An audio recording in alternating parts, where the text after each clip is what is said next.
It was a big place, and one had to admit an impressive one.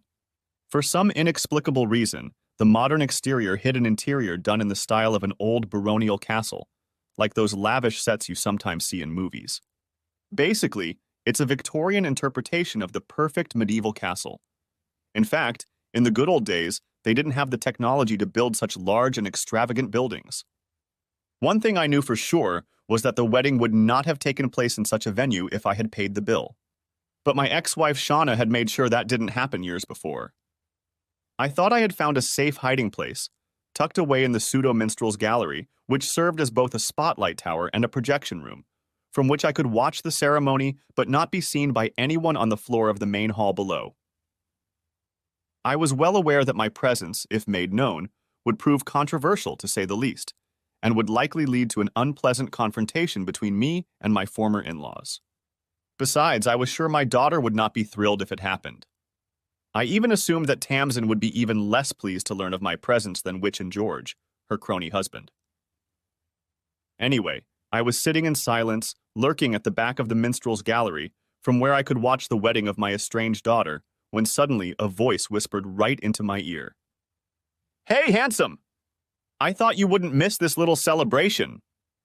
To say that the sound of that voice made me wince is an understatement. I literally jumped off the fishing stool I was sitting on and collapsed to the floor. Well, yes, if I had been sitting on that little stool and watching the service through the bars of the balustrade, I would have thought there was less chance of anyone noticing me. The rumble that the small aluminum stool made as it fell to the stone floor of the minstrel's gallery and then drove across it had to be seen to be believed. I realized that any chance of my presence remaining secret had instantly evaporated. From my new position, lying on my back on the floor, I looked up and saw Trouble towering over me. My daughter's aunt, looking very embarrassed, was making frantic, apologetic hand gestures toward the hall below. Megan, or Trouble, as I jokingly nicknamed her in my younger days, was, or rather was, my ex-wife's mischievous younger sister. Megan was often the bane of our courtship. As I glanced between the bars of the balustrade, I realized that my hiding place had suddenly become the center of attention for almost everyone in the building. The bride, groom, celebrant, photographer, choir, cameraman, and most of the congregation were all looking at Megan with an annoyed and/or somewhat puzzled expression on their faces. So I pressed myself as hard as I could against the floor and prayed that no one else would notice me. Then Megan, signaling that the service was in progress, picked up my little stool and delicately lowered her cute little belly onto it. From my reclining position, I could no longer see the floor of the main hall, but I could almost hear what was going on downstairs and soon realized that the wedding service had resumed. I hoped that the incident had been written off as one of Megan's tricks. Megan's penchant for unusual behaviors and surprises was legendary in the family, even when she was a child. "It's okay, you can watch now," Megan whispered. "I'm sorry, I didn't mean to make you jump, Billy." "Make me jump, woman. You damn near gave me a heart attack." "Where did you learn to sneak around like that, Megan?" I whispered, maneuvering myself into a position from which I could observe what was happening below. It became clear to me that I had temporarily lost the use of my little stool. "Oh, I kind of picked that up as a kid, sneaking up on a couple of familiar lovers." She lowered her gaze and winked at me. "You cheeky little monkey." "I'm not so little anymore, Billy boy. Just watch your step, or you might find yourself raped later." "Oh no, I won't, Megan. I'm on train number 430 leaving this bleeding hellhole." Megan looked down at me again, made a strange but oddly familiar gesture with her eyes that I thought meant, "That's what you think," and then made a hand gesture toward the set below. By doing so, she let me know that the conversation was cut off until the ceremony was over. I always liked Shauna's little sister. Yeah, sometimes she was a real pain in the ass when Shauna and I were courting. But Shauna was always less tolerant of Trouble's antics than I was. Megan always struck me as a good-hearted kid who needed attention. There was a good 4 years between the two sisters, a recipe for discord like never before. I always thought Megan just didn't realize that her older sister, and me included, needed a little privacy from time to time. The service was over, and I tried my best to get a good look at the groom as he led Tamsin out of the hall. Not that the angle made it an easy task if I was going to stay out of sight. As far as I could judge the guy, he seemed like a decent enough person. Thankfully, everyone was so focused on the bride and groom that I don't think anyone even looked at the minstrel gallery. But as soon as the motorcade was out of sight below us, Megan started trying to drag me to my feet. "Come on, Billy, we'd better get down to the dining room." I resisted Megan's fierce tugging on my arm, trying to stay out of sight until all the guests had left the room. There's no way in hell Megan's showing up at this party. Oh my God, I'm going to jail. Don't talk nonsense, Billy. It's your own daughter's wedding. Why would the police arrest you? Well, there's that bleeding restraining order for starters, muttered I. No, Billy, Shauna is already dead, and she's the only person listed on the restraining order. When he killed her, that order immediately became null and void. What do you mean he killed her? Demanded I, almost jumping to my feet. It was an accident, wasn't it? Billy, that bloody moron has always driven like a bloody idiot, and he still does. That weirdo has been... There's a disaster waiting to happen every time he gets behind the damn wheel. Do you have any idea how fast he was going that day? I know very little about it, Megan. I saw skid marks on the road, Billy. He drove like a bloodthirsty idiot that night, just like he always does. I just can't understand how he hasn't been prosecuted for my sister's murder. Even Tamsin knows who's responsible for her mother's death. You may have noticed he wasn't there tonight. He wasn't invited. Me too, Megan. Yes, you were, in a way. I just couldn't find you to let you know. Look, my invitation says, Missy, Megan Stone and a guest. No reservations or anything. Guess who's going to be my guest? I laughed out loud. You've got to be kidding me, Megan. Me showing up at Stone's wedding? Been there once, remember, my girl. And you remember how that turned out in the end. The fact that my sister was a stupid cow has nothing to do with it, Billy. You're Tamsin's father and... Christ, you were supposed to be there today, giving her away in marriage, not her grandfather.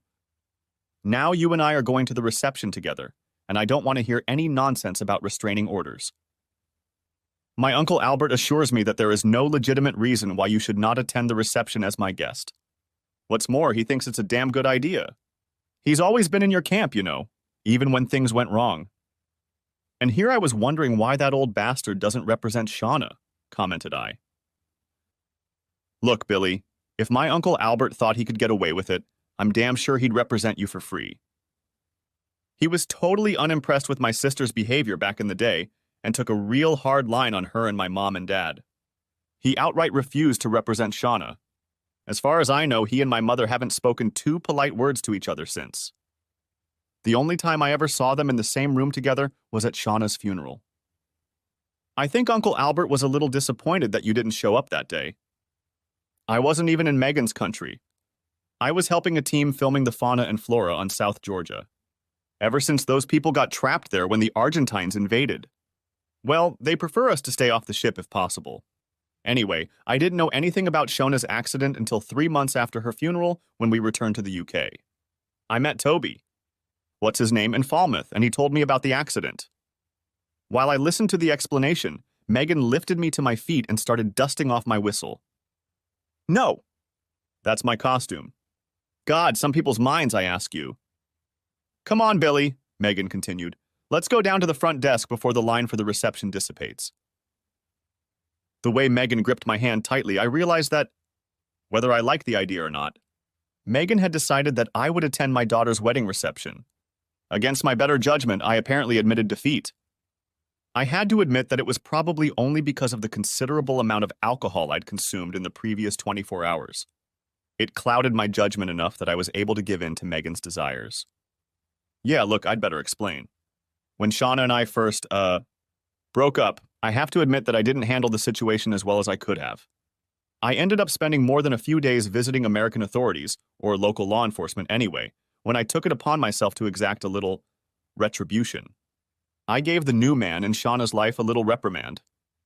It might have been a frivolous and somewhat enjoyable endeavor, but in the long run it was going to turn out to be very misguided. The confrontation didn't end the way I expected, and as a result, I got a thorough kick in the ass. Unfortunately, Shauna somehow got caught up in the mess, and this led to her visiting the nearest ambulance. That's what the Yanks like to call them. Hence my incarceration and the numerous court orders issued in both the US and the UK forbidding me to go closer than a mile or so to Shauna's whereabouts, permanently or almost permanently. Anyway, I can assure the reader that I personally have never laid a finger on my unfaithful wife. Well, to the best of my knowledge, not once. This statement will probably become clearer to you later, I'm sure. Where was I? Oh, yeah.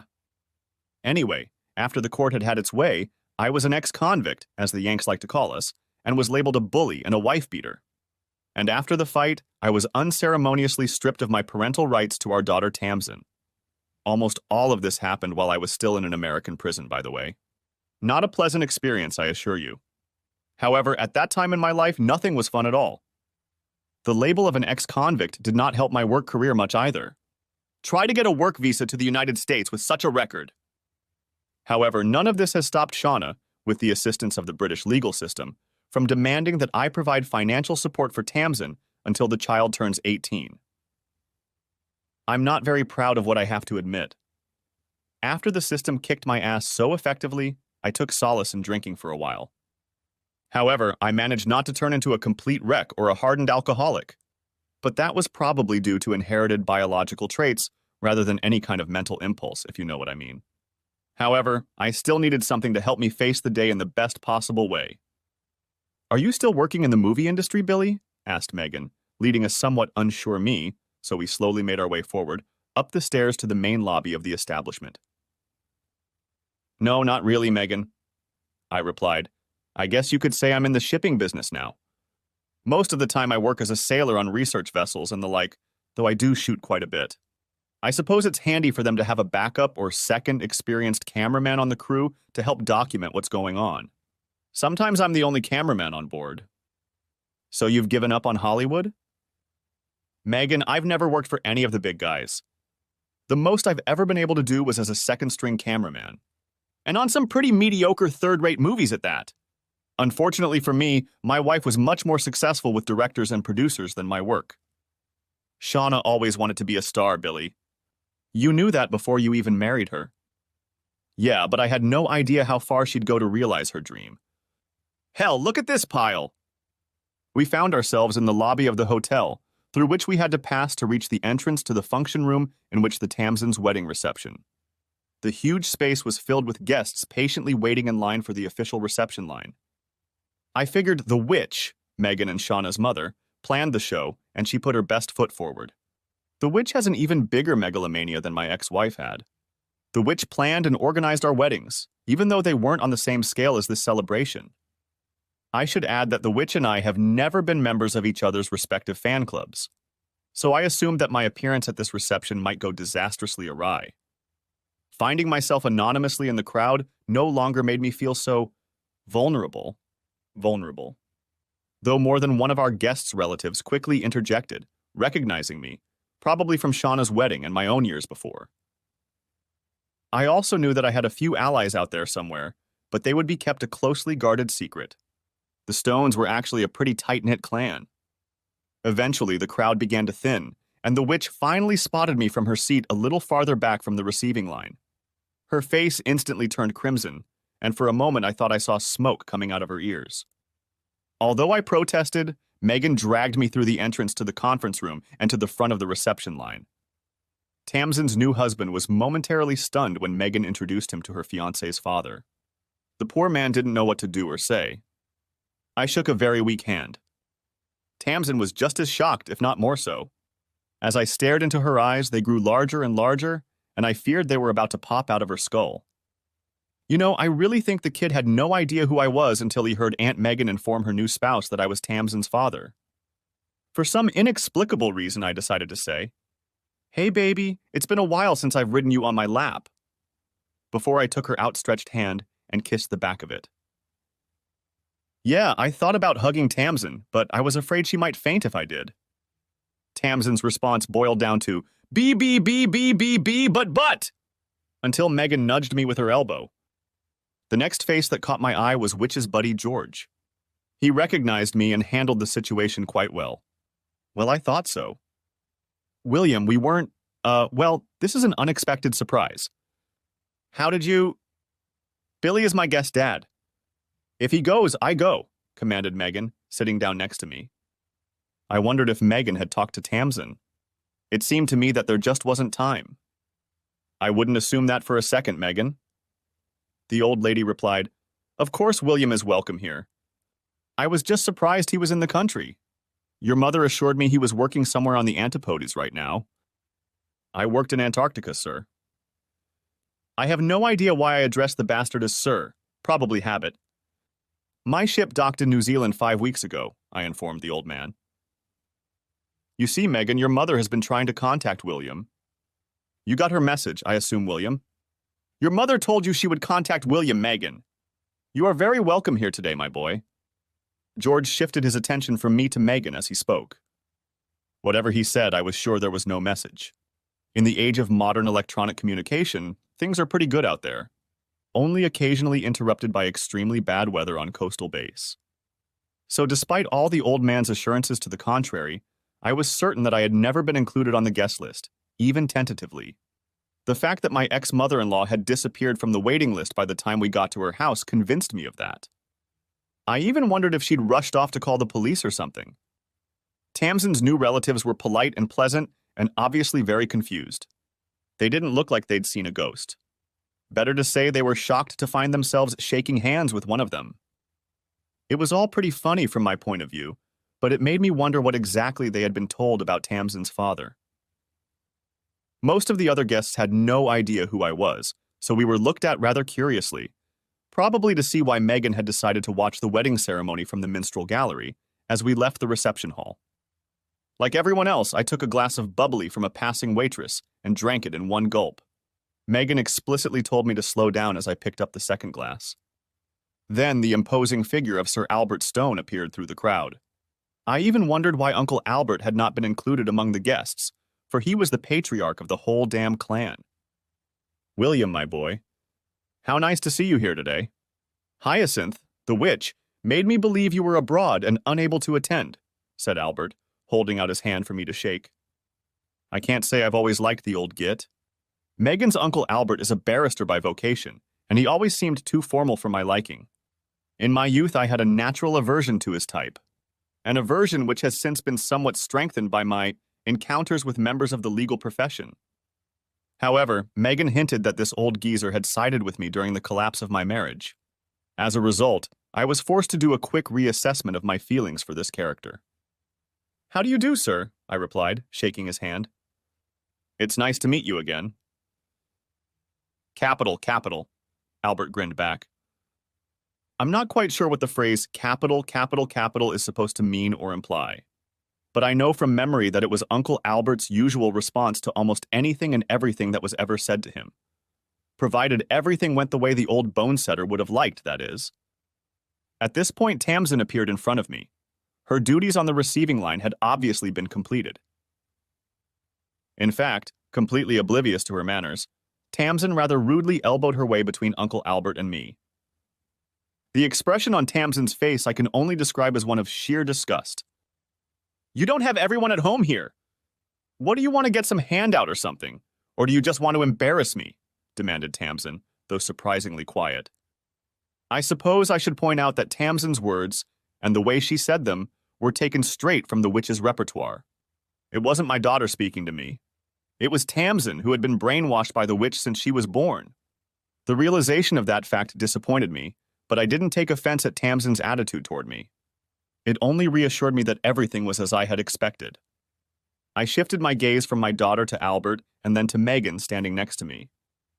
I told you this was a bad idea, Megan. I better leave, I said and turned to leave. No, wait a minute, young man, exclaimed Albert.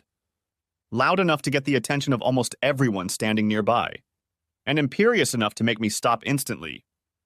I turned around wondering what the old man would say. Tamsin, your father traveled almost halfway around the world to be here with you on this special day for you. The least you can do is be civil to him. Actually, Albert's statement is not true. I almost always spent the summer months in the UK. Most of my ship and natural history work has taken place in Antarctic waters, but there is not much going on there at this time of year. My daughter looked, well, I'm not sure. Puzzled, I guess you'd call it. She shifted her gaze from me to my uncle to everyone watching and then back to me again. Then she said, I'm sorry, Father. Your unexpected presence took me by surprise. You have never shown any interest in my life. And where did you get that idea from, Tamsin? Albert roared. I must tell you, young lady, that your father has watched your development very closely. He has risked arrest on more than one occasion to witness the important events in your life. Isn't that right, young man? I'm sorry, sir, I started to reply, but Albert, unprompted, continued talking. Prize giving at that bloody, stupid, expensive school your mother insisted on sending you to. I am reliably informed that your father attended every one of them. He was also at your graduation from university. Damn it, girl! You walked past your father to get your diploma without even noticing him! He knew who you were, but you didn't recognize him. Don't forget your mother did too, and that may have saved your father from a visit to the local magistrate's court. I didn't know you were there, Uncle Albert. Tasnim took a chance.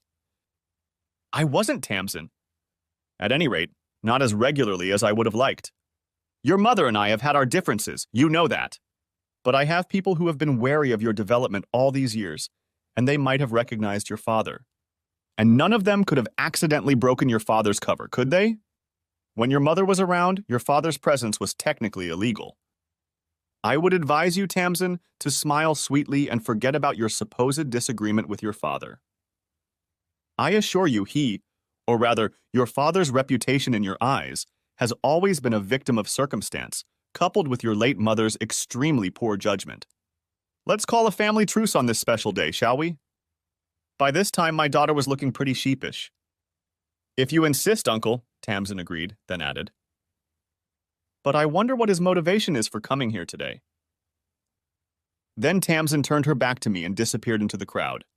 After watching her leave, Albert turned to me. William, I'm afraid your daughter has only heard a one-sided account of her parents' divorce. It didn't help that you and Hyacintha didn't hit it off from the start. I was never good enough for Shauna in her mother's eyes, sir, replied I. No one could be good enough for Hyacinth, William. I don't think even my brother fits that description in my sister-in-law's eyes. From the looks of it, however, Hyacintha may have thrown in the towel. She's up there on the platform, apparently rearranging the seats at the top table. When I looked, it turned out that the witch, assisted by her ever-awkward husband George, was indeed rearranging the serving pieces. As we watched, I saw one of the photographers approach them. The witch spoke to him briefly, and then, Hyacinth was obviously pleased with her rearrangements. The small entourage left the platform. They're getting ready for group photos, Billy. We'd better go, informed Megan quietly to me. No, you go ahead, Megan. Tamsin won't be thrilled with my presence. Besides, I'll look completely out of place in the pictures without the monkey outfit. It'll ruin the whole set. Billy! Don't argue, Megan. I'm on the verge of leaving anyway. I knew it was a bad idea. After a few more protests from not only Megan but also her Uncle Albert, they left me alone and went outside for a photo shoot. To my relief, almost all the other guests also went out into the hotel garden to watch or participate. I took this opportunity to slip onto the platform and do a little shuffling. Sure enough, the witch sat me next to Tamsin's new husband. But given my daughter's behavior and the fact that I'd never met this young man before, I thought it was fraught with trouble. And besides Megan, Uncle Albert and his wife, apparently my only open allies, were at the end of the table.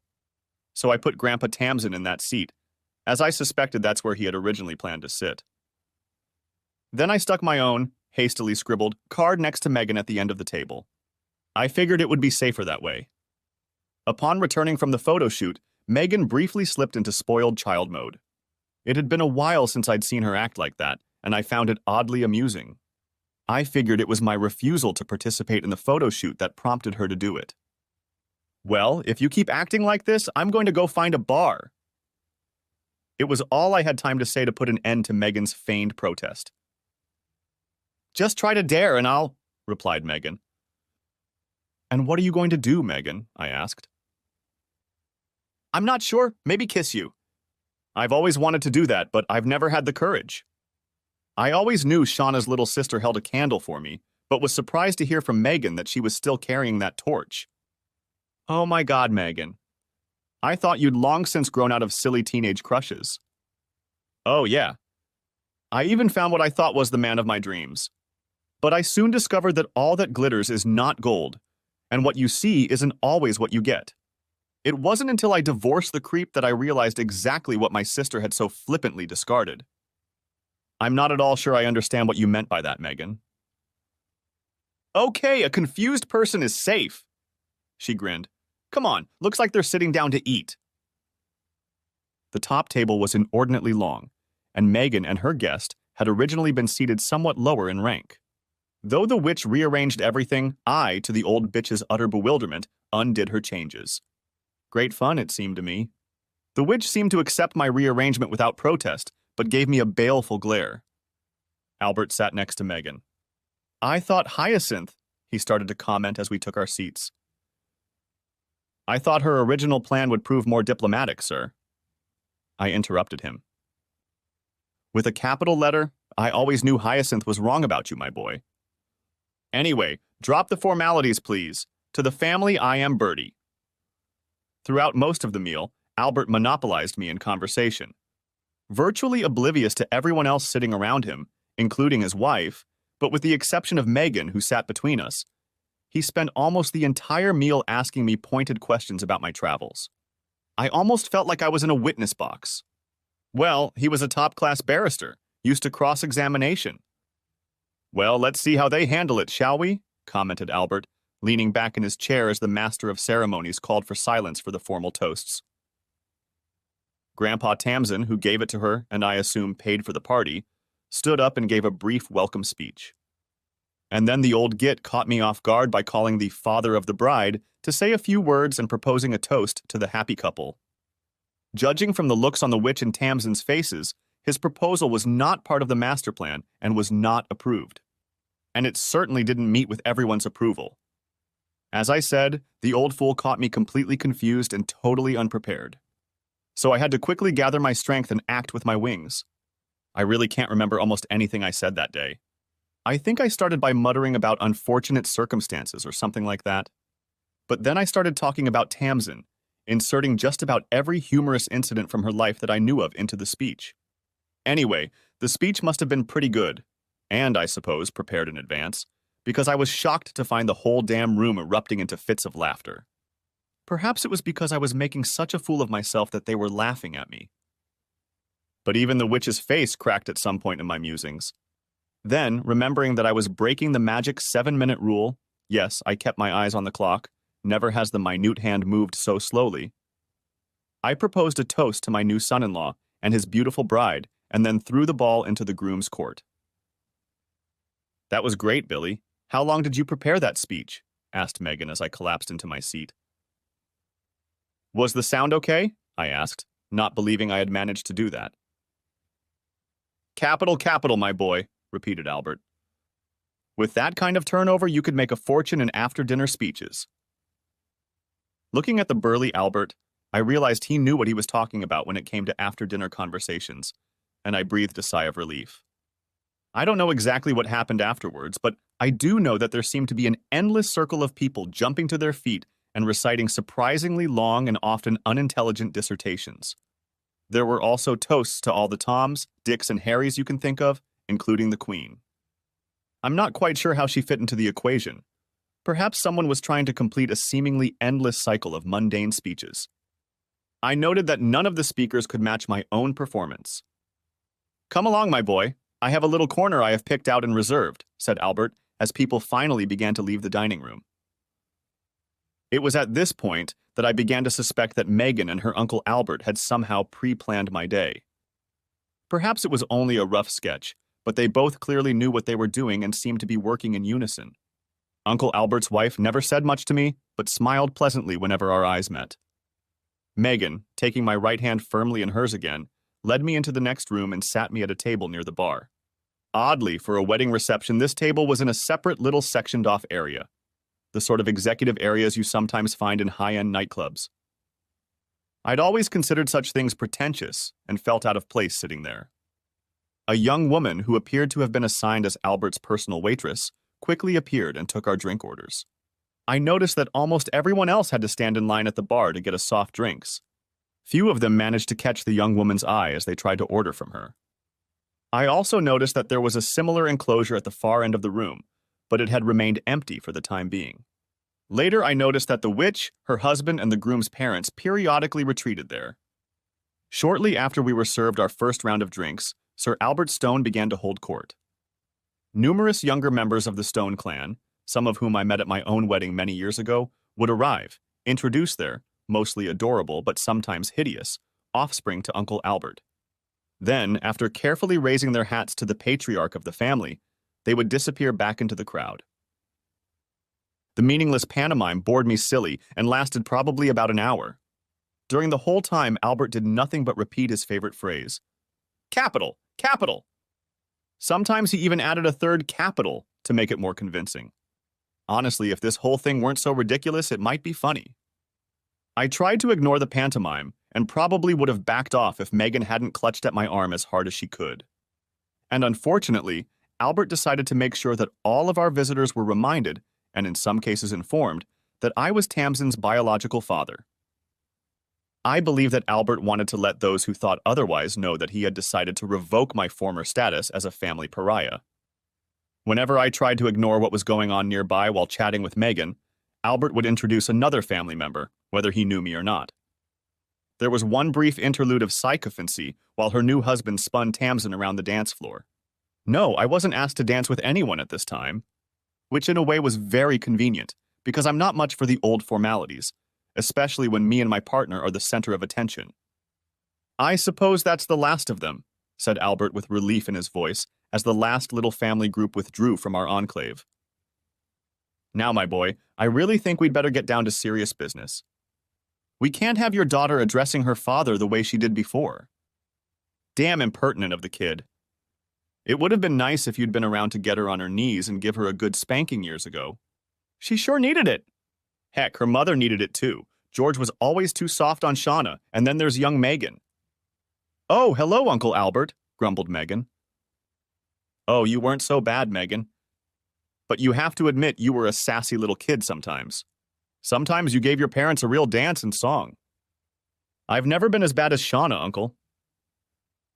"No, I'll agree with you, Megan. But I'm sure if William had put Shauna on his lap and tanned her back the first time she got over herself, everyone's life would have been a lot easier. Including his own." "Knowing Shauna, I'd spend most of that time behind bars, Albert," interjected I. "Yes, you're right. Perhaps that would be the case, William. Shauna was her own person and showed a distinct lack of common sense and conscience on occasion." "On occasion?" asked Megan. "Okay, but too often," Albert agreed. "Be that as it may, young man, it's about time to repair your relationship with your daughter." Albert gave a cursory wave of his hand, and our waitress appeared. He whispered something to her that I couldn't catch, and then she disappeared again. After a few minutes, Albert suddenly rose to his feet and ordered, "Come on, you two. We can't do this in front of the whole world and his wife. It might get indecent." Then the large man headed toward the main lobby. The crowd on the dance floor magically cleared a path in front of him. Megan, still clutching my right hand in an iron grip, led me after him. I think I mentioned before that it felt like the day had been pre-planned. This feeling was reinforced when Albert took me to another, much smaller and almost completely deserted, function room. I found it strange that the young fellow guarding the room, he removed the rope blocking the entrance as we approached, turned out to be the same hotel employee to whom I had dropped a few shillings to gain access to the minstrel's gallery. It was furnished more like a lounge bar than a hall, but without the bar itself. But there were many large sofas, and on one of them, nestled in a corner, sat 3 people, 2 men, and a woman. For some reason they looked out of place, and I realized that they were not part of the wedding party. For one thing, they didn't have white carnations on them, and even I managed to steal one before the service started. The woman, at first glance I mistook her for one of the hotel office staff. She looked like a very efficient and damn attractive young receptionist. The 2 guys were a different breed altogether. They were well-dressed but no frills, and one of them seemed disturbingly familiar. I thought I'd seen him before and maybe even talked to him, but I couldn't remember where or when. The second guy was a complete stranger to me, as was the young woman. Ignoring the 3 uninvited guests, Albert made his way to a circular group of couches. No sooner had he positioned himself and indicated where Megan and I should sit than our waitress appeared with a tray filled with more alcoholic beverages. Uncle Albert. Don't ask me why I chose to address him as Uncle Albert. He's not my uncle, but in this case it was the right thing to do. If you don't loosen up your drink a little, I'll be drunk as a skunk for the rest of the evening. William, drunks fall into a few basic categories: the offensive arguer or brawler, the tedious talkative drunk, the drowsy drunk, and the nicer, happier drunk. I am aware that you are usually placed in the latter category, Albert replied in an authoritative tone and with a disconcerting smile on his face. I had to admit that Albert correctly described my behavior when I was under the influence of excess alcohol. I no longer drink to excess ever. My wife wouldn't appreciate it if I did, but I was keenly interested in how he could have known this fact. It's not like we revolved in similar circles or anything. Heck, I'd encountered this man no more than 4 or 5 times in my entire life. You seem to know a lot about me, sir. Of course, young man. After what happened, I feel obligated to keep an eye on you.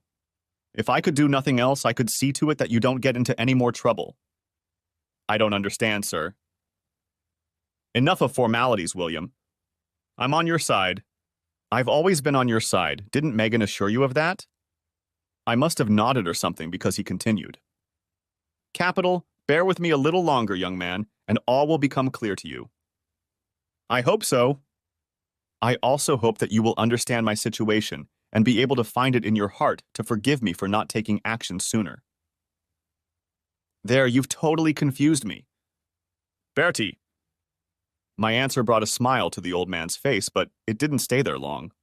His gaze moved to the far end of the room. Following his gaze, I saw Witch and George enter the living room. They were quickly followed by Tamsin and her husband. All 4 of them were invited to sit on the neighboring couches across from us. Albert's gaze returned to the entrance to the living room. It was obvious that he expected someone else to join us. What is the meaning of all this, Bertie? Why have you called us here? We've got company, demanded the witch. Please be quiet, Hyacinth. Without your intervention, I'm sure none of this would have been necessary. Shauna was a frivolous girl who made an honest mistake that she was willing to admit until you talked her out of it. I don't know what you're talking about! The witch started to rant, but her husband silenced her. Shut up, Hyacintha. Bertie is quite right, snapped George. Oh my God, worms, I thought to myself. This was something I never dreamed of. At that moment, a man in a black suit and dog collar entered the living room. I recognized him immediately as another prominent member of the Stone clan. A Roman Catholic priest named Father Connor, clearly of Irish descent. However, I was never able to find out his place in the Stone family tree. As far as I knew, all the other members of the Stone clan were strictly Catholic. Anyway, this man has always been pleasant to me on the few occasions we have met. I should add that, whether or not Father Connor held a different faith, he held the same patriarchal position in the family clan as Sir Albert Stone. However, while the crowd gathered in the main hall, I saw Father Connor a couple times, diligently making his way around all the family members. Albert rose to his feet to greet Far. Connor and then the priest turned to me and shook my hand. I jumped to my feet as soon as Albert rose to his feet. I'm glad you decided to attend today, William. You did a fine job with your speech, young man. Your daughter was certainly surprised to learn that you are so well versed in her life story. Father Connor cast a quick glance at Tamsin as he spoke. My daughter looked a little embarrassed. Thank you, Father. I hope you're doing well. As God intended, William. Now, Megan, have you been avoiding me today? The good father turned his attention elsewhere. I waited patiently for him to finish with Megan, and then we all sat down at the table again. Uncle Albert cleared his throat noisily, in effect saying, now let's get down to business. But it was Father Connor who spoke first. Bertie, you do realize that confessions are supposed to be confidential, right?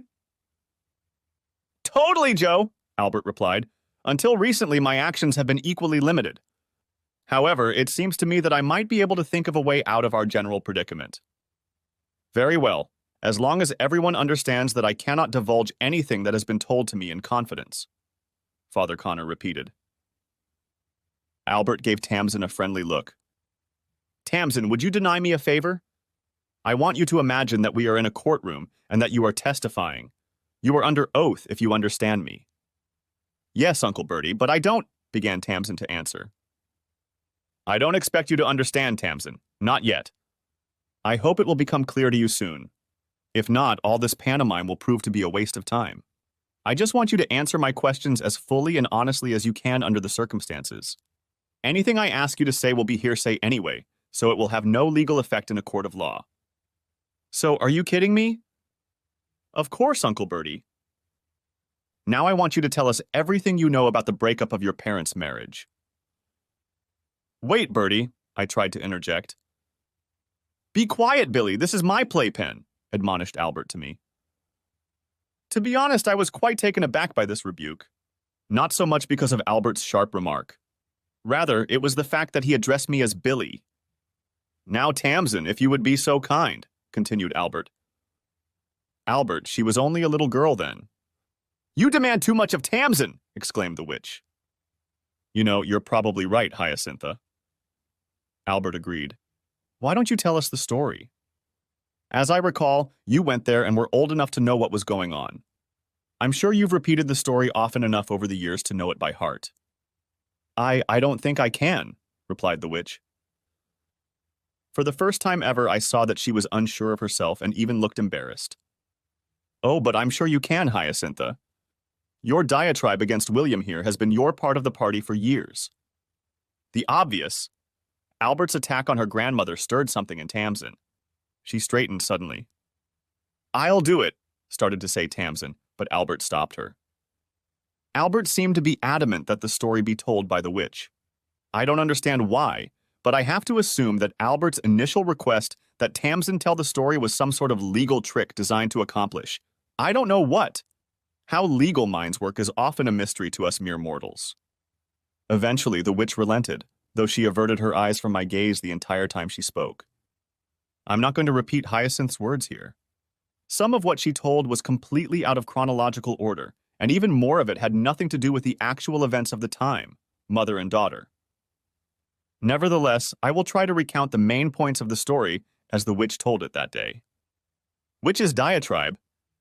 Shauna and William had already been in America for a few months working on a movie. It was Shauna's first feature film, and William was working as an assistant cameraman or something like that. Larry Parker, the director of the movie, was very impressed with Shauna's acting ability and told me that she was about to become a big star. We thought it was going so well. When she called home, Shauna was very excited about getting her big chance to be in the movie. Having 18-month-old Tamsin with her made things a little more difficult, though. Shauna told us that several of the girls on the set were very responsive and looked after Tamsin when she was on set. But one night, everything changed. We got a call that William had gone out and gotten drunk out of his mind. He had gone back to the cabin he and Shauna shared, where she was rehearsing her lines for the next day's filming with Larry's help. For some inexplicable reason, William became enraged and attacked Shauna and poor Larry with a broken chair leg. Luckily, Larry managed to overpower William by knocking him out before he could kill them both. From what I understand, William was completely out of it. However, Larry was unable to prevent William from breaking Shauna's cheekbone. Poor Larry had a hard time too because William gave him a very nasty black eye. The police, of course, brought an assault case against William, but I brought Tamsin back to my place in the UK before the case went to court. I know he was sent to prison, but I have no idea for how long. And of course he was deported back to the UK after serving his sentence. After William beat her, Shauna divorced William. What else was a poor child to do? No woman should have to endure such treatment from her husband. Shauna was supposed to get another, much larger role in a movie that was to be filmed in Hollywood. Larry had arranged it. But her face never healed before filming began, and she lost that opportunity. William's rampage that night robbed Shauna of the chance to be the successful actress she was supposed to be. The poor girl was so terrified of what William would do when he returned to the country that we were forced to get a court order forbidding him to go near her. As we all know, there have been several legal battles over the years, but from that day to this day, we have not seen William outside of a courtroom. The witch, looking quite pleased with herself, leaned back on the back of the couch, effectively announcing that the story was over. But I noticed that she was still not looking me in the eye. I was convinced that she couldn't do that, because she was well aware that the story she had just told was neither a complete nor an accurate picture of what had happened in the States that weekend. I didn't sit silently and listen to the witcher's dialogue as Albert wanted me to. Several times I had to object, add, or correct details that the Witcher either ignored or didn't know about. However, Megan, still clinging tightly to my right hand, seemed to sense every time I was beginning to lose my patience. She squeezed my hand, and almost at the same instant, apparently they were communicating somehow, her Uncle Albert signaled me to be quiet. "You seem to be a very rowdy drunk, William," remarked Albert. "I find that very hard to believe. And it's also rather strange that you managed to keep out of jail already. It must have been 22 years?" I nodded, confirming Albert's assessment. "It's rather odd that I haven't gotten any reports of you losing control of your emotions while under the influence.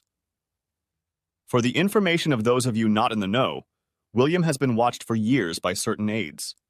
And for some time, William has been, well, let's face it, a little violent. Be that as it may, I have a feeling that William's interpretation of events will have a slightly different connotation. Why don't you enlighten us as to your take on that ill-fated weekend, William?" I unhooked Megan from my arm and shifted a little in the seat. I didn't want her to interrupt me or disturb my thoughts. In fact, I suddenly felt naked without the comforting feeling of Megan beside me. Then I looked directly at Tamsin, because she was the one I needed to understand. "What your grandmother said was wrong from the beginning. A friend asked me to be the second unit cameraman on that movie. It was supposed to be an action movie set in a mountainous area. The second unit had to shoot all the long shots, often with understudies instead of the main actors. That's always been my strong point, long shots and working with the phone. They only paid for Shauna to fly to the States because I refused to fly without her. I thought of it as a nice free vacation for Shauna." The crew rented a winter vacation complex of sorts. They probably got it on the cheap because it was filmed outside of the regular season. I didn't think for a minute that they would ask Sean to replace an actor who broke his leg on the first day of filming. True, they had to do a little creative work to turn a small role into a female character. Shauna did a couple TV commercials. So she was in the right place at the right time. It was cheaper to use her than to find her and then fly her on an airplane with another actor. Oh, they cut her skiing scene. Once bitten, twice shy, if you know what I mean. I had absolutely no idea what was going on behind my back, even though I knew Larry Parker was probably banging some naive girl on the team. That's just the way Larry is. He was notorious in the industry for his adventures. Besides, I considered Parker my friend, and I was wrong in thinking that friends don't seduce other friends' wives. We finished shooting on location that Friday. Everything else was supposed to be filmed at the studio. Shauna's character was not required for any of that filming. It was a very small role. Anyway, on Friday afternoon, me and the rest of my team had to pack all of our gear to have it ready to return to the rental company. All technical gear is hired as needed. In any case, the packing went better than planned, and we got everything packed up much sooner than I expected. I got back to the cabin that Shauna and I shared around 5:30. I didn't think I'd be back there before 10 in the evening. But when I got there, it was empty. No loving wife, no sleeping child. All I found was a note. This note. I pulled out my wallet and handed Tamsin the tattered piece of paper. Albert, however, took it from my hands. He slowly and very carefully unfolded the rest of the document. Then he read aloud the words scrawled on it. "Billy, I'm going away with Larry. He loves me and is going to make me a big star in Hollywood. Please don't follow us and don't make a fuss. Shauna." Short and to the point. Albert commented, "Go on, William, but I think we all understand where this is going." "Shooting on location is over, you say?" "Yes, sir, it was," replied I. "Then it turns out Shauna's practicing lines for the story for the next day, doesn't it?" "But carry on anyway, kid. Let's get to the fun part." "You have only his word for it," the witch bellowed. "How do you know he's not lying?" "Very true, Hyacinth." Albert agreed. "Let's see if we can verify a few facts." Albert looked towards the three strangers. "Reginald, if you would be so kind." A man who didn't look familiar to me stood up and walked toward us, carrying a briefcase. "Sir?" He addressed Albert as soon as he came within a comfortable distance. "Do you have copies of the script for this movie?" Reginald didn't answer anything. He pulled a folder out of his briefcase and held it out to Albert. Albert didn't even bother to open the folder, just tossed it on the coffee table with the couches around it. If anyone wishes to dispute Willem's account, they will find that it is corroborated by the contents of this file. Now go on, William, please. I was confused for a few seconds, interrupting my train of thought. I had to literally calm my emotions before I could continue. When I found that note, I was horrified and apoplectic. Yes, and I took a couple of drinks to calm my nerves. But then I realized that I wasn't supposed to return to camp until the evening. What's more, I remembered seeing Larry's rental car parked outside his cabin when we got back to camp. Then it occurred to me that Shauna and Larry might have miscalculated. They thought they'd be long gone before I found that note. I have no idea what the prudent thing to do in those circumstances was. All I know is that I wanted at least an explanation from Shauna as to what kind of game she was playing. Parker, I was sure, would dump Shauna as soon as another stupid slut caught his eye. I really couldn't believe that Shauna had forgotten everything I had told her about how the man operated. I wasn't stupid enough to introduce my wife to Parker without preparing her beforehand. And when that nasty type turned on the charm, even the blood-sucking birds in the trees flew to him. Anyway, I found them in the kitchen at Larry's cabin. Parker didn't interest me. I could have dealt with him at any time. He couldn't hide from me for long and stay in the industry, if you know what I mean. I wanted Shauna to explain why she didn't take my warning seriously. However, Larry Parker misjudged my intentions. Perhaps he had been pursued by other spouses in the past. In any case, frankly, he came at me like the proverbial bull at a china shop. I just ducked to the side and Parker whizzed past me and crashed into the back door, shattering the glass in the process. For a moment, I thought Parker was trying to run. It was later argued in court that I broke the glass by sneaking into the cab. The fact that the broken shards were on the floor outside and that I had no cuts on my arm and Larry did was apparently ignored. Of course, it didn't help that I couldn't remember much about the day I first regained consciousness, and didn't for several years. But now I can remember everything in great detail. I don't know how one can describe Larry Parker's fighting technique because it doesn't fit into any of the categories I know of. Anyway, as soon as he recovered from his collision with the door, he lunged at me again. I ducked again but managed to hit him once as he passed me. I figured it would cool his ardor a bit or something. Big mistake. My punch changed the direction of his rampage. Parker ran into Shauna and they collapsed to the floor. Shauna was still, to my surprise, sitting on the chair next to the bar. I guess it was the same chair that didn't survive the collision. I actually thought Parker was out of the game and Shauna didn't look too smart. So I pulled Parker off of her and helped Shauna to her feet. I remember Shauna looking me in the eye. Apparently she was very stunned. And then the damn lights went out! When I awoke 4 days later, I found myself confined to a hospital bed. I remembered nothing of the day in question, nor of the few days that had preceded it. Memories that were to return, I would add very slowly, over the following months and years. Anyway, Tamsin, these are my memories of that fateful day. Everything that has happened since then has been completely out of my control. I have no idea who or what hit me. And I have come to the conclusion that it was Larry Parker's head that broke your mother's cheekbone when he crashed into her. I surmise that it was he who cracked me over the head, fracturing my skull, with the leg from that broken chair Shauna was sitting on. Why those two decided to accuse me of fighting, I have no idea. And since your mother, with the help of her lawyers, made sure I didn't get close enough to ask her. I learned that Larry Parker was found dead, from bullet wounds, in a motel room in Los Angeles while I was still enjoying the hospitality of the American legal system, so I couldn't ask him about it. I strongly suspect that Parker decided to sleep with the wrong spouse. Larry Parker seems to have discovered that some Yankees can be extremely possessive and quite vindictive. Plus, they can be very energetic in their handling of firearms. I leaned back on the back of the couch, unable to add anything else, lest I seem too vindictive toward my daughter's mother. Megan clutched at my right hand again and kissed my cheek in surprise. Tamsin sat silently staring at me. It was like she was trying to look right into my brain. Suddenly, she shifted her gaze to Albert. You know what really happened, don't you, Uncle Albert? Mother told you, didn't she? Then Tamsin instantly shifted her penetrating gaze to Father Connor. She told you too. She did so, my child, but like your Uncle Albert's, our hands were tied, Father Connor replied. We cannot divulge what has been told to us in the strictest secrecy. In my case, it is a confession. In Albert's case, attorney's privilege, added Tasman's new husband. That's when I first realized the guy spoke American. His mother and father were definitely not American. In the British legal system, we use a different term for it, young man. But essentially it boils down to the same restriction of action, Albert assured him. Tamsin, I'm sure your mother wouldn't lie to you. The witch ventured. Tamsin jumped to her feet and gave her grandmother a hostile look. She shifted so that she could look her grandmother directly in the eye. Me too, grandmother. But my mother never actually explained to me what happened back then.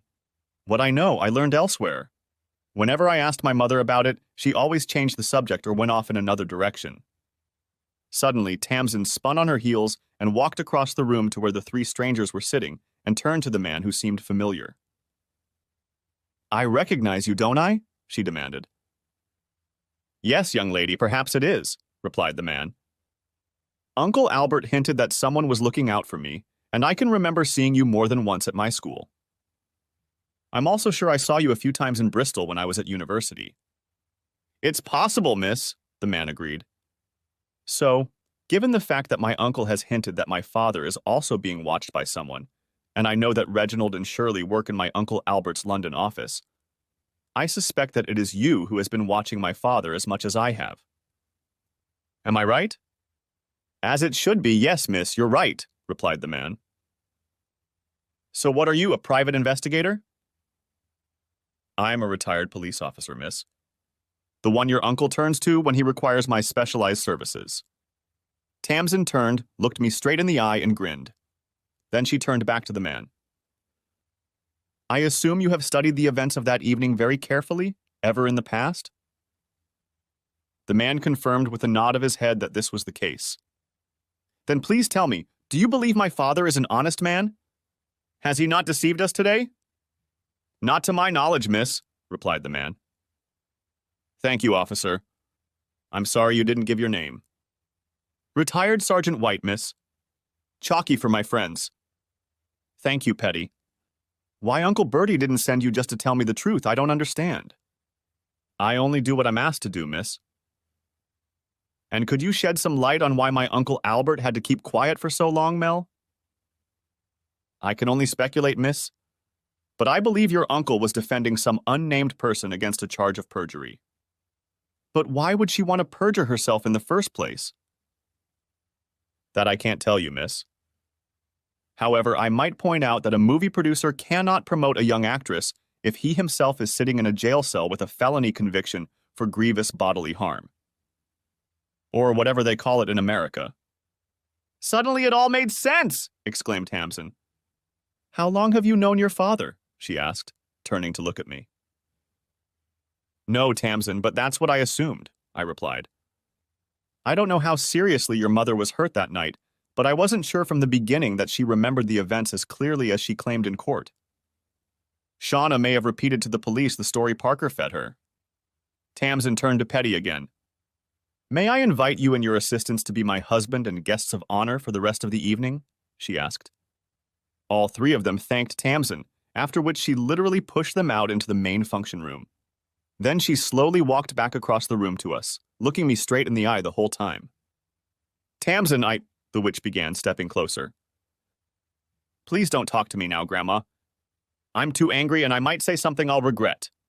Grandfather, be good enough to see your wife off and attend to the guests. Paul and I will be out soon. Without a word, George lifted the witch to her feet and guided her down the road.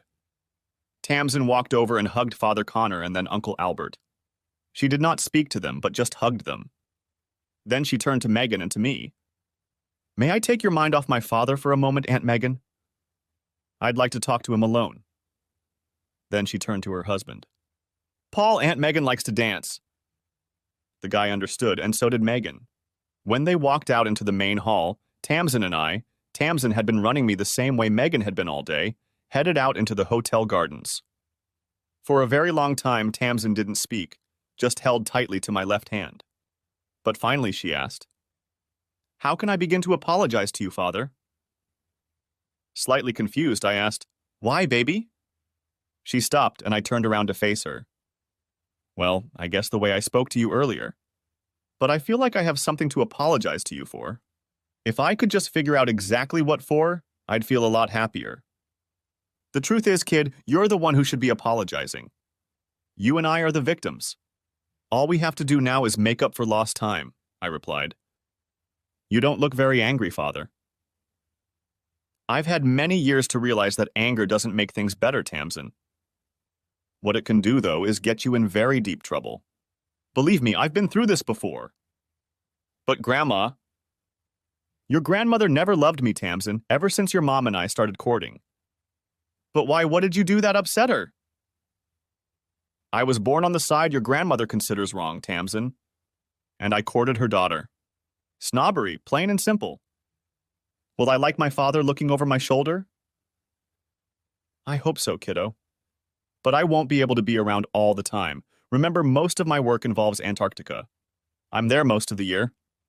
Somehow I don't think my Aunt Megan is going to like this. She seems to have a bit of a crush on you. What happened to her husband? I think she got married, I asked. Okay, that's not true. Megan hinted that she was married. I just wanted to get a little history without asking her. Tamsin chuckled. Oh yes, that's right. He was a handsome fellow too, but a little too skilled with his fists. What do you mean? They were arguing about something and he hit Megan. God, what has she done? Dad, do you remember Aunt Megan telling you how she was bullied at school? Yeah, that's right. I took her to the gym and taught her how to defend herself. Megan's ex-husband felt the effects of your instructions. He was taken away in an ambulance. Shit, did Megan get hurt? With Uncle Bertie on the case. Her ex got 2 years probation. Well, that's good to know. I'd hate to be the cause of strife in Megan's life. She was a good kid. Do you like my Aunt Megan, father? I can see she's partial to you. I always liked Megan Tamsin. But she was your mother's younger sister, who was my fiancée and then my wife. Remember, younger sister. You have to control your emotions under those circumstances. Said it all very Uncle Bertie-like, Father Hell, Dad. So I said it, and it wasn't as hard as I thought it would be. From now on, you're my daddy, okay? I don't mind, kid. Tamsin wrapped her arms around my neck, pulled me to her, and kissed my cheek. I'll enjoy hearing my nickname Kiddo every time you say it, Daddy. But as I was saying, or rather tried to say, my mom is dead, my dad and Aunt Megan. Well, I always liked my Aunt Megan. May I assume a sort of seal of approval, Tamsin? I asked. You bet, Dad, you'll go after her. Don't jump to conclusions, Tamsin. Megan is recalling her older brother's character, not her lover. The two are not necessarily interchangeable. Uncle Bertie has spoken again. Let's go back to the house. I want to brag about Daddy to all my friends. What about your new husband? Paul left me to myself on a cruise ship for 2 weeks. He has nothing to complain about. We returned to the house and I was introduced to what seemed like hundreds of young people. I didn't notice Megan, who I hoped would save me, but eventually Bertie appeared beside me. Tamsin seemed a little reluctant, but finally agreed that I could go out for a walk with Bertie. In fact, from what I gather, Bertie needed a cover when he slipped outside for a cigar. Apparently, Bertie's very quiet wife does not approve of his smoking. We went out to the patio and Bertie lit a cigar. You do realize that I would never make Shauna sit through this, don't you, William? He said. Bertie, I may be silly, but I'm not stupid. She really was something special, wasn't she? Yes, she was, and she was terribly afraid of going to prison, especially an American prison. I wonder, would have sent her to prison for perjury. She must have hit her head pretty hard to break her cheekbone like that. In an English court, I have my doubts. But in an American court, I have no idea. Hyacinth frightened Shauna that she would be sent to prison anyway. And Shauna witnessed your railroad trial. I read the transcript, William. It was small-town justice that left a lot to be desired. A decent appeal wouldn't hurt you. Bertie, by the time I'd sorted it out, I should have been released anyway. An appeal filed then would have gotten Shauna to go in the opposite direction, especially since Larry Parker was dead. You know better than anyone how, some legal moguls look at things when they find out they've been cheated. Some bastard's gotta pay. You're a sentimental fool, William. Hark, who speaks? Replied I. Albert took one last puff of his cigar and crushed it against the balustrade. Don't mention this to Memsahib William or I'll be castrated. Now we'd better get back inside before Megan goes on another rampage. That girl has a thing for you, young man. I've noticed, Bertie, I've noticed. Capital, capital, he replied as we returned to the function room. It wasn't until Tamsin and Paul disappeared into the hotel honeymoon suite that I realized I didn't have a reservation for that evening. The original plan had been for me to return to the rented cottage on the south coast that I called home. Don't worry, I have a spare bed in my room, you can use it. Megan, aren't you rushing things a little too fast? You know you have to rush things. Hey, watch it, stud. I've seen you in action and I want it to be the same this time? What do you mean you've seen me in action? You said it yourself, Billy. I'm particularly good at sneaking around, and I've sneaked up on some people more than once and watched them. Your little hideout in the woods turned out not to be as big a secret as you and Shauna thought. Damn it, you're a pervert, Megan! You want to see perversion? I'll show you perversion. Let's go to my room! I woke up to the feeling of an unfamiliar heaviness on my chest. When I opened my eyes and looked at my chest, I saw Megan's face, who was smiling back at me. Already recovered? She asked. Damn, girl, you don't do things by halves, do you? I only had one night I could be sure of, Billy. I had to make sure you understood what you were offering on a regular basis. Is that some kind of offer, Megan? I asked. Of course, love, and I can get Father Connor here in no time to make it official if you'll let me. Father Connor is a Roman Catholic, Megan, and we're both from the Church of England, aren't we? Details, details, details. I thought you were a sailor, Billy? Yes, but what does that have to do with the price of apples? Any port in a storm, lover. I'd marry a bleeding rabbi if you asked me to. Besides, I've got this one. Megan held out the envelope for me to see. And please tell me what is in that envelope, Megan. 2 cruise tickets. An equally luxurious suite paid for by my old uncle. And it just so happens to be the same cruise where a certain man's daughter and her new husband will be spending their honeymoon. Great, you'll see your daughter during the day and we can have sex every night of the week. Megan, when did you and good old Bertie start planning these Shanghai exercise, or whatever you call it? To be completely honest with you, Billy, the basic plan Bertie came up with after Shauna's funeral. Of course, my Uncle Bertie didn't envisage me seducing you. It was entirely my idea, and fell under the heading of preferred outcome. So what do you think of this cruise? I looked down again and saw the wistful expression on Megan's face. I think I shall enjoy my vacation, my dear. However, we won't have time to get a marriage license before the ship sails. Don't worry, Billy, I checked. It's registered in Bermuda. What does that mean, fact? You'll find out soon enough, hubby. You'll find out! Now, how do you fancy another walk on the deck before breakfast? She grinned. I grinned back at Megan. We only had time for breakfast that morning. Life goes on. C'est la vie épilogue. Megan and I didn't get married on the ship. Although she and I were fine with it, Bertie's wife didn't want to do it. For such an outwardly modest old lady, Beatrice could be very bossy when she wanted to be. Not surprising, considering who exactly she had been married to since time immemorial. Beatrice organized our marriage.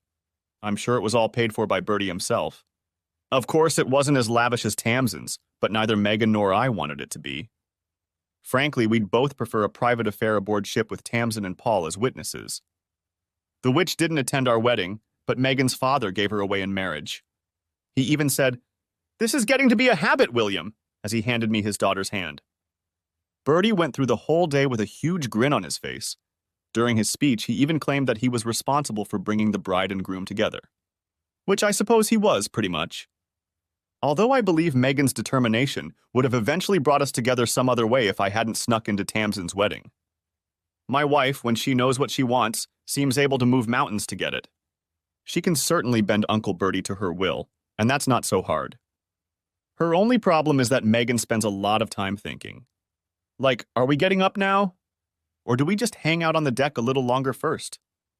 This, I assure you, is wreaking havoc on my work schedule. And it's not too good for my back. I'm not as young as I used to be.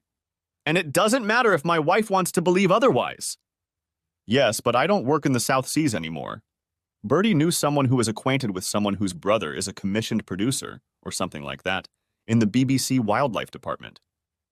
I unexpectedly found Megan's phone hyped up with offers for wildlife shoots, mostly in the UK and all moderately lucrative. All in all, just right for me. Megan and I have decided that having kids is not an issue. We feel like with the Tamsin twins, we'll have our plate full of worries. That's assuming she and Paul don't play soccer. We settled into a quaint little bungalow around the corner from Paul and Tamsin's house. A convenient distance for pushing a stroller. And Bertie pushed Paul and I to the local golf club. Our Sunday mornings with the four of us became a regular occurrence. The fourth contestant? George, of course. Now that he and the witch are no longer husband and wife, he has been elevated, or restored, to the position of second grandfather in my daughter's eyes. Bertie, of course, takes precedence. Well, since he's the patriarch of the family, what do you expect? Life goes on,